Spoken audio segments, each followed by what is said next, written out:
Alors, on va tout de suite commencer. Dans le petit 1, ce sera l'aménagement des bras plastes. Et dans le petit 2, ce sera. Et le matériel à avoir pour élever les mantes. Voilà. On commence tout de suite avec le petit 1.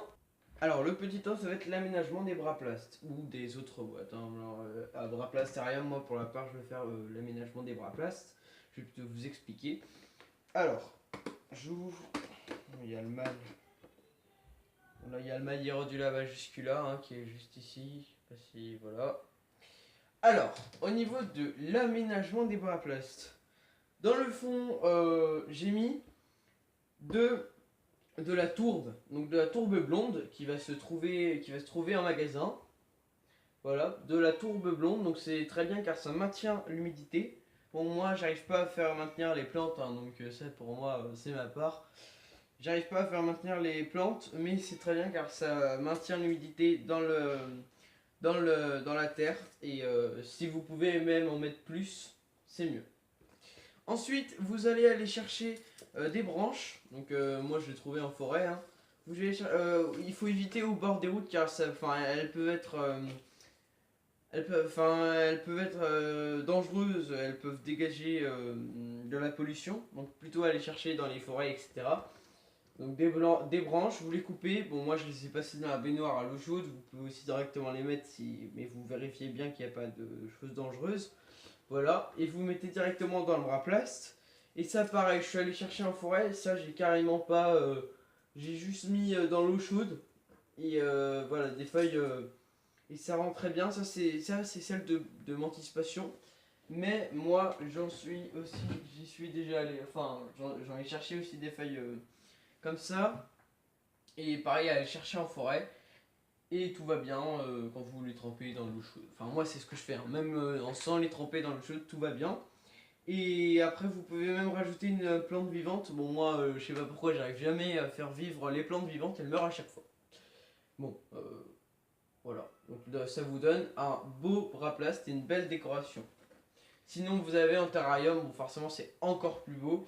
Vous pouvez ajouter une orchidée, donc je vais vous montrer. Donc, je vous montre vite fait le mâle car il est très très beau. Donc je tenais à vous montrer le petit mâle Hierodula majuscula avec ses super beaux yeux. Voilà, donc là c'est vraiment magnifique, magnifique de magnifique. Voilà, alors là, comme vous pouvez voir, on peut voir un aménagement de la Pseudacrobetra walbergi. Donc là, par exemple, là j'ai mis une fausse orchidée, donc ça va très bien, comme vous pouvez voir. C'est vraiment magnifique et ça rend super beau le bras plast avec la petite étiquette Pseudacrobetra walbergi.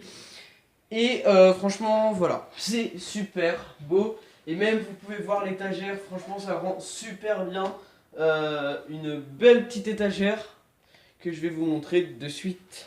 Là j'ai encore plein de projets au niveau de cette étagère. Je vais mettre des bras plastes normalement à la fin. C'est des projets qui sont pas encore tout à fait sûrs et faits. Mais à la fin, je compte mettre des bras plastes de partout dans l'étagère. Donc j'espère que ce sera faisable.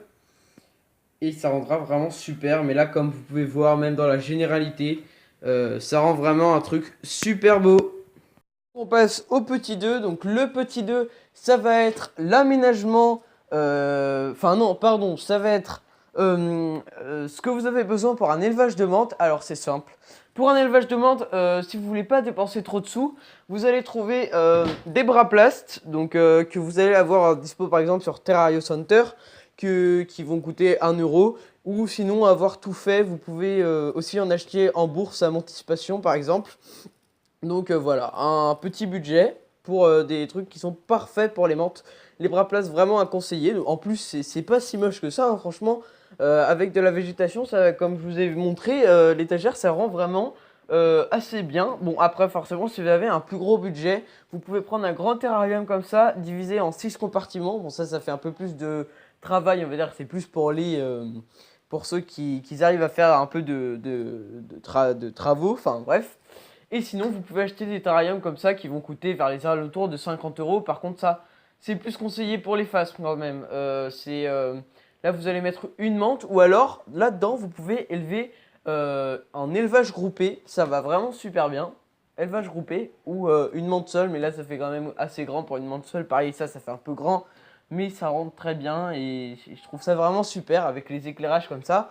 Donc après ça, vous allez pour la généralité des menthes aussi avoir besoin de lampes chauffantes, donc pour la généralité des menthes. Après, vous pouvez aussi garder en température ambiante, mais le mieux c'est d'avoir des lampes chauffantes. Je ne vais pas donner les budgets, etc. Là, c'est vraiment ce qu'il faut. Donc, un terrarium ou un bras plast, des lampes chauffantes ou des lampes. Donc là, c'est des éclairages UV qui font bien. Parce que du coup, moi, il y a déjà les lampes chauffantes, etc. Tous les chauffages et tout, ça chauffe assez. Et je vais peut-être rajouter un tapis chauffant ici. Aussi, il faut surtout pas oublier la nourriture. Bien sûr, pour les menthes, il faut de la nourriture. Les blattes, il faut des blattes. Bon, moi, je cite Red Runner, Fouettes Polfana ou je sais plus quoi, je sais plus l'espèce de menthe que vous allez trouver normalement en disponibilité dans la liste de dispo de Mentispassion. Vous pouvez lui acheter. Et des mouches, donc mouches pinkies, drosophile pour les petites menthes, mouches pinkies pour les menthes qui deviennent un peu plus grandes, et des mouches, des criquets pour les plus grosses, donc des criquets qu'on a ici.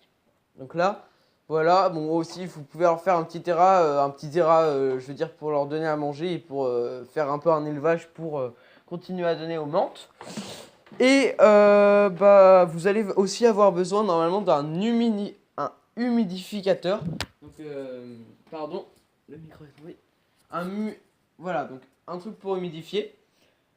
Je vous le montre de suite. Voilà, alors vous avez deux types d'humidificateurs. Pardon.